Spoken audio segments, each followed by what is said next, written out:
Welcome back to the Zarlingo Foundation Unlocking Learning Disabilities Podcast. Today, I am joined by Greg, and Greg is a father of 2 neurodiverse children. So we're just going to have a conversation about what that's been like and what they've done at home to make things easier on everybody. Okay, so you have 2 kids, both neurodiverse. Yes. And how old are they? I have a daughter who is 11 and I have a son who is 9. 9. Okay, and when did they get diagnosed? Like what ages were they? My son was early. He was probably in kindergarten.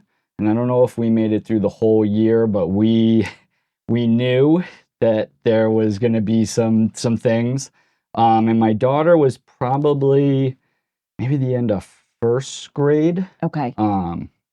Yeah, that sounds about right. So you knew kind of early on in school, in the schooling time. So you didn't have to go through a bunch of years of going, No. what the heck is going on here? No, lucky for us, we are kind of an ideal situation for having and supporting neurodiverse kids. My wife was a special ed teacher for over a decade, and now is the head of schools for a neurodiverse school here, independent school here in Colorado, Havern School. And so I am undiagnosed ADHD. My wife is diagnosed ADHD. Her brothers, my brothers, we knew that ADHD was coming down the line for us. So as soon as we started seeing some of those key indicators, we searched out testing for them. So Sure. As soon as the struggle started. Yeah. So what kind of, first, how did you react? I mean, you kind of knew it was coming, like you said. So there wasn't like a huge surprise. It wasn't so shocking. Yeah. So did you have it, were you like, okay, now that we know, what kind of strategies or things do you guys do at home to make, now you have 2 kids. Yes. Both have ADHD or other learning differences, but they're not, even if they're the same diagnosis, they don't always present the same. They are very different. Yeah. They are both very different. Yeah. So what kind of strategies did you incorporate at home to make it a little, I don't even want to call it easier because sometimes it's not that easy, right? But just to make it manageable and to make it work for your family. Yeah, we try to, keep I don't want to say rigid schedule because that's the wrong thing, right? We're not looking to do that, but we build out our weeks. We front load the kids a lot with what's happening this week, what's happening daily. Just even I pick them up from school and we go over what's happening this evening, right? So it's a lot of just setting expectations, what our schedule is, what we're doing. And so we do a lot of that. And, they're pretty good on the fly if we have to change things. But that's definitely when we see a lot of the hard parts come out when we have to do that. So when you do have to make that change unexpectedly, like last minute, when you set kind of like, here's the plan for the day, do you also set and if that doesn't happen, this might change or this might be, to kind of give a general idea? Yeah, if there's a possibility, if we know that could happen, we try and do that. Sometimes if there's errands and stuff I got to run, and if I'm running late and I wanted to try and do it before I get them from school, then there could be some heeing and hawing if I pick them up and I'm like, oh, and quick, we got to go to Costco. But we try and with good behaviors reward them. Yes. When we get home and really be kind of positive about how they react and make sure we reward and give that kind of feedback. So let's talk about when things change in the routine, right? So not like an average Wednesday, but like the holidays, right? That's a hard time because every parent thinks, oh, this is going to be so perfect. And then you have a neurodiverse kid and maybe Christmas isn't exactly what you're thinking it was going to be, right? Or like plan changes or the routine changes for 2 weeks, but then you're going back to the old routine. So is there anything specific that you guys try to do around those big time changes or when you transition into summer? Another really hard time for neurodiverse kids. Yeah, summer can be a real rough one for us. We still try to maintain a pretty, set schedule. We still maintain, our activities, so we know what days we have stuff, what would be after school. Sure. And then, we do camps and stuff for the kids, or we have a babysitter that we've had for a long time, and she's also entrenched, I guess, in the neurodiverse. She has some neurodiverse family, and so she's great with the kids, and so she'll watch them. And so we try to just keep them entertained. That's the thing, is if we have a plan, or if we kind of say, hey, today Emma's coming and you guys are going to do, you kind of have a free day, it works well. Even with the camps that we choose, it's better to find some, camps with a little more structure than just kind of like daycare type of camps, because that almost too much free time and openness to what they can do. We find when, even at the end of the day, when we get them, they're still kind of, real worked up, like I could do anything and I don't even know what to do. Yeah. And, so that we got to get back into, let's take a deep breath, let's play a game, or let's find something that we can focus on for a little bit and kind of regulate. Yeah, exactly. Yeah, regulation is the key, isn't it not? So tell me about like things at home, right? Like cleaning our rooms, or the kind of like the mundane things that are really hard for neurodiverse kids to focus in and concentrate on. Do you have an approach for that, or have you found one that works yet?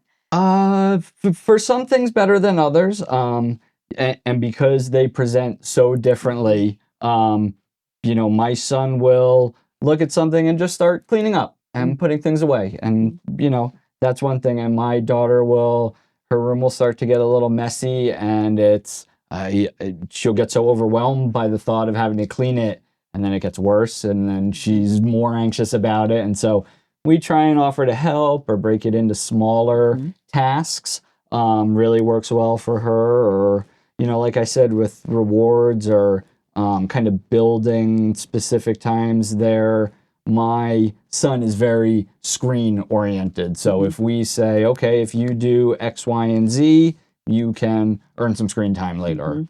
And then they will, with that schedule and with those expectations, it helps to kind of manage the tasks that we need to get done. Yeah. So it's like, even though you don't like it, you still have to do it. But here's how this is going to go, kind of thing. And the smaller tasks is always so helpful. So let's talk about screens.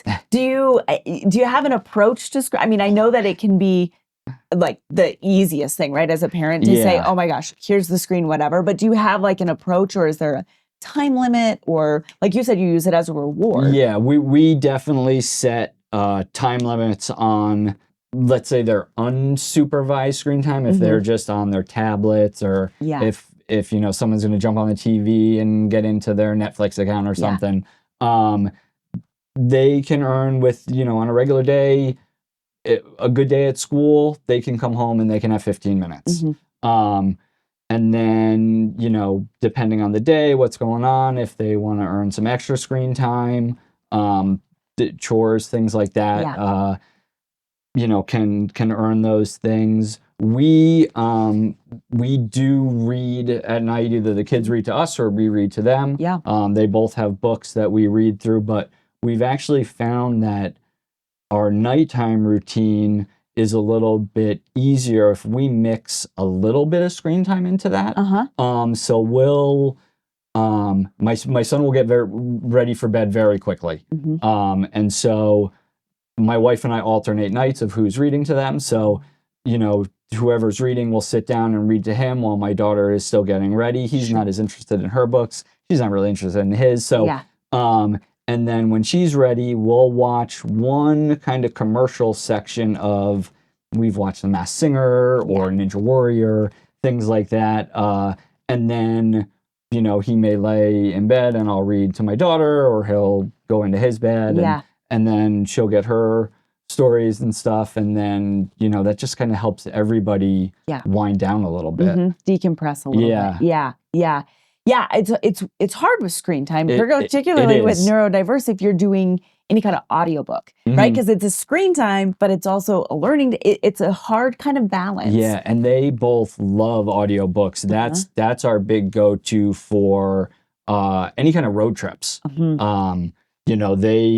They'll ask to listen to whatever audiobook we're listening if they know it's a 10-minute ride, and we're like, hey, guys, maybe something longer, but they both will devour audiobooks. Yeah, the audiobook thing, we've had other parents say that's how they do the transition in and out of the car, is if you get in the car, we can start the book, and that sort of thing, because it's the same thing, right? That 10-minute to 20-minute ride can always be, it's a different time every time. But exactly. the audiobook thing has been really, really big too. But the screen thing is so hard because it can amp up. Yeah. But there's also this weird kind of calming, the puzzles on the screen or, so it's a hard thing. Yeah, that's what we found. That's why we kind of do a show like that at night, because it's relaxing. They like to watch the commercials. So we'll watch that commercial set and then the that little bit of episode of the show. I mean, maybe we're watching screens for 10 minutes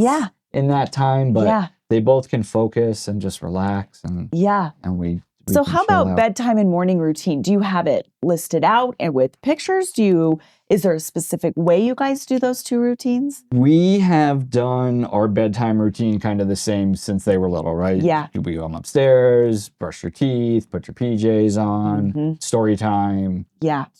Not necessarily bedtime, depending on what time it is, but it's quiet and in your room time. Yeah. The morning, right.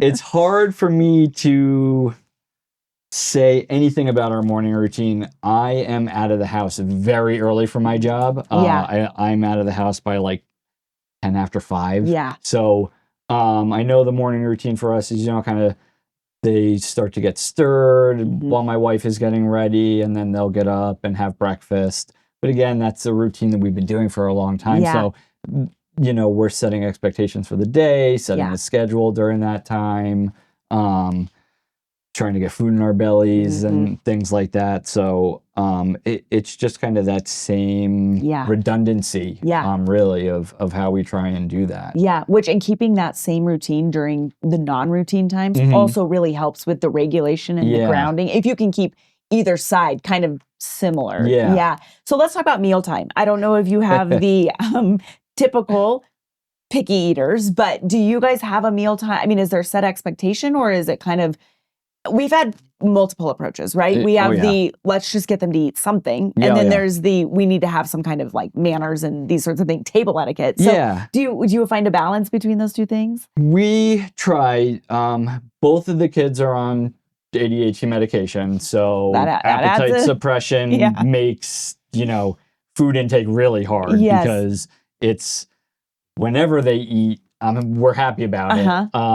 But it's we're eating junk food while dinner is cooking. Is where we have some battles sometimes. And my son, more than my daughter, his appetite will it's like a switch. He can be doing whatever, playing games, building Legos, and then all of a sudden he is the hungriest kid in the whole world. And if he doesn't get food in his mouth right then, forget it. Then we're gonna miss the window, because in 2 minutes that's gonna go away, and he's gonna eat like 2 pretzel sticks for dinner. So we try to be flexible. If we're hungry immediately like that, okay, dinner's cooking, it's gonna be ready in 15 minutes, but how about some carrot sticks? Can I get you some veggies or something? Not a granola bar or something like that. So we try and be flexible with our meals. We do try and eat a sit-down dinner every night. Maybe on the weekends. The kids are both good grazers. If we put food down for them, even if we're doing stuff around the house, or on the weekends we may do a movie night, and if we put food down in front of them, they'll eat it. But sometimes the focus of sitting down all four, everybody eating at the same time, sometimes you just got to go with the flow. If one of them wants to get up and do cartwheels in the living room while we're eating, we just try to, we know they're coming back. So you pick those battles, right? I feel like that's like such a hard adjustment for people too, because we all grew up at a time where everybody sat, everybody ate till they were done, right? And it's like, sometimes this is one of the biggest adjustments parents have to make, is mealtime is not going to be what mealtime has in your head always been, right? Yeah, exactly. Let's talk about vacation. Okay, so that can be really hard, right? It can be really, really fun, but it can also be really, really hard. So how do you kind of prepare for, either the driving, which is a lot of sitting, or the flying, which is a whole other, kind of experience for kids, right? So how do you prepare for those two things? Our kids are actually awesome travelers. We have, since they are young, we are both originally, my wife and I, from the East Coast. So every year in the summer, we go back east and we see friends, family, everybody. Yeah. We pretty much hit every state from Massachusetts to Pennsylvania. Wow. Okay. Yeah. So it's sometimes as long as 3 weeks and sometimes as long as a week and a half, or as short as a week and a half. Yeah. But so we do a lot of flying and driving on those trips, and the driving is audiobooks. Yeah. We may knock off 2 audiobooks on that trip, depending on the book. Flying, we found it, you know what, it's a 4-hour flight and we hate it, but it's their tablets. Screen time all the way. Yes, exactly. Yeah. And the good thing is we kind of balance it out because on our trip, they don't have a lot of time on their screens because we're bouncing around. We may be one house for a night and then drive for 5 hours and do 2 nights and drive somewhere else. So they don't have a ton of screen time on the trip. So the 8 hours on both sides that they have kind of evens it out. But that's really the only thing we've gotten to on the plane that really, you know, and I'm a firm believer that it's like this is a unique circumstance and it's vacation. And so, you know, we may eat more ice cream and we also may have more screen time, but that's, you know, as long as you talk about it beforehand and say, this isn't going to have to be, you know, when we get home or whatever, I feel like whatever works in those big environments has to work, you know, kind of thing. Yeah, because the alternative to that on a plane is just a nightmare. Exactly. Nobody wants. So. Yeah, exactly. How about, do your kids have a hard time with meeting new people or in a situation like when you're on vacation and like things are very, very different? Do you talk about it beforehand or are there certain We definitely do a lot of front loading. And you know, they're both pretty sociable kids.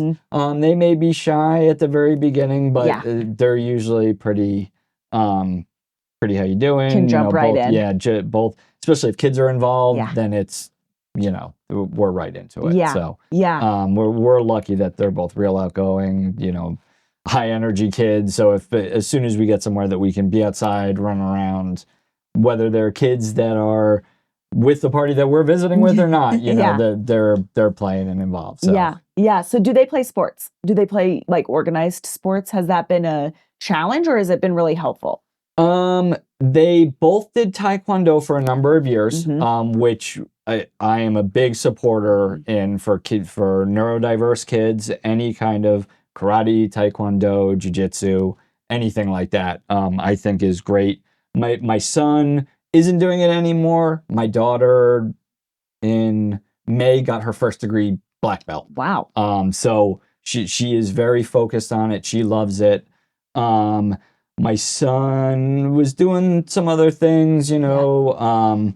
He just played baseball in the spring for the first time. Yeah. And how did that go?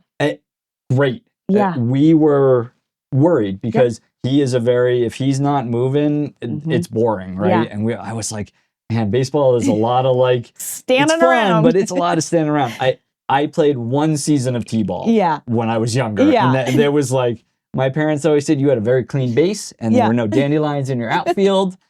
And that was it, right? Yeah. And so the 1 season. Yeah. I ended up, they needed a coach. So I ended up being the coach for his team. Sure.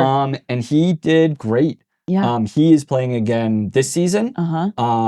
We needed some players our last game and my daughter stepped in and played for us.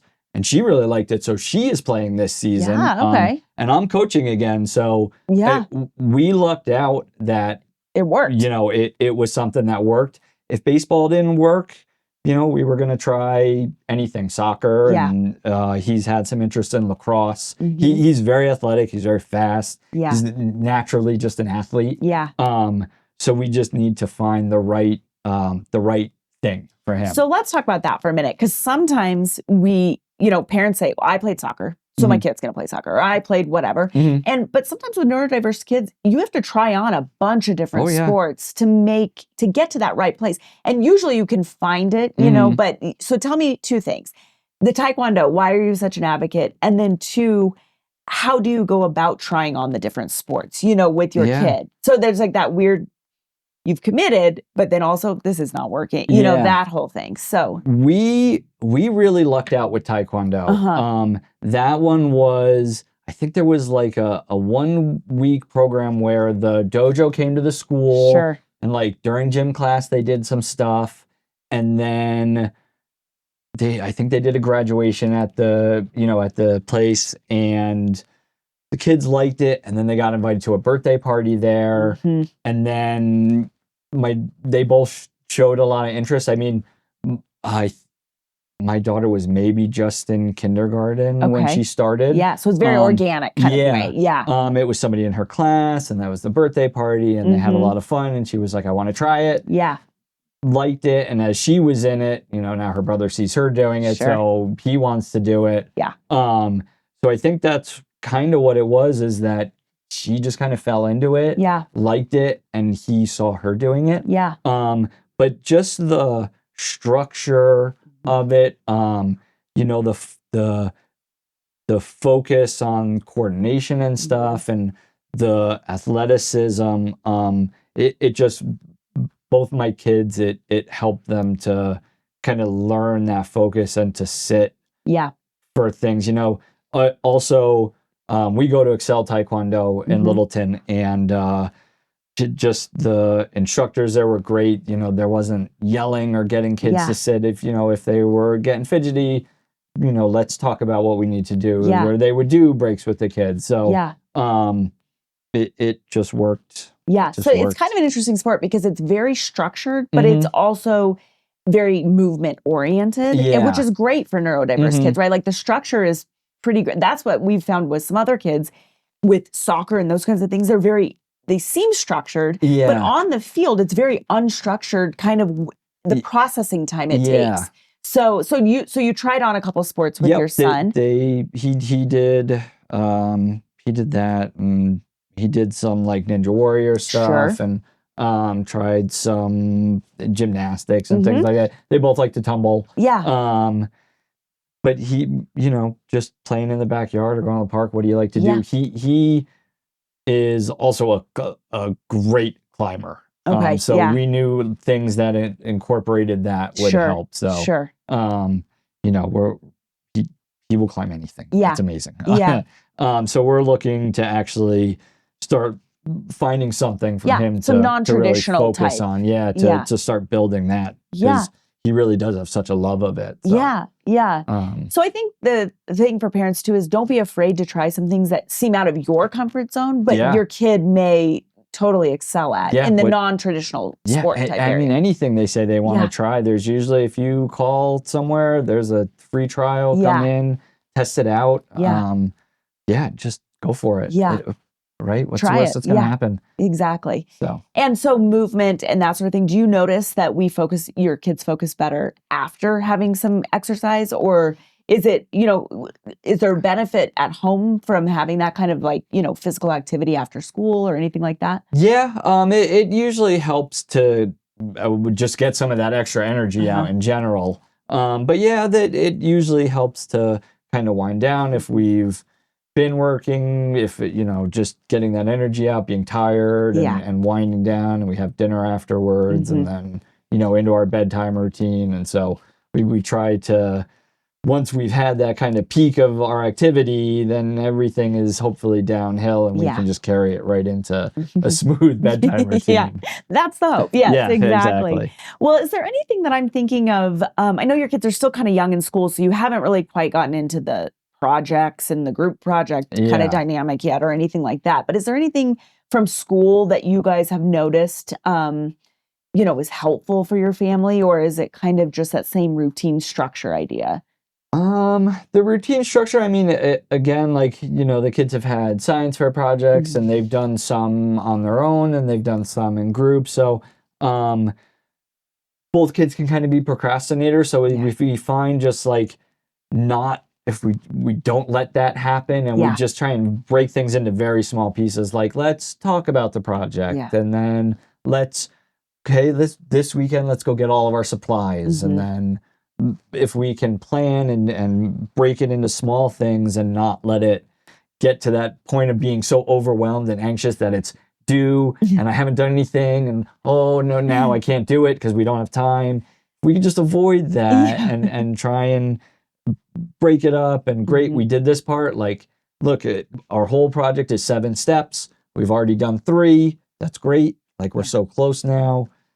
And yeah. The structure, structure and staying on top of it yep. and that sort of thing. Yeah. I think that's also helpful too for parents of older kids, because you would assume they have that skill set. And executive functioning is not a good thing to assume anybody ever has. So breaking down those projects so that it's, like you said, it's not an overwhelming thing. And then it becomes a family problem, right? Because it's like, my hair's on fire. Oh my gosh, all this has to be done. So and hopefully, just work with your kids, listen to your kid, find out what works. Some kids are so organized they don't need a schedule. If you tell them, they will remember it for the next week. Some kids need it written down, posted on the back of their door that they see every day, and just try anything, try everything, and find what works for you, your family, your kids, and then build on that.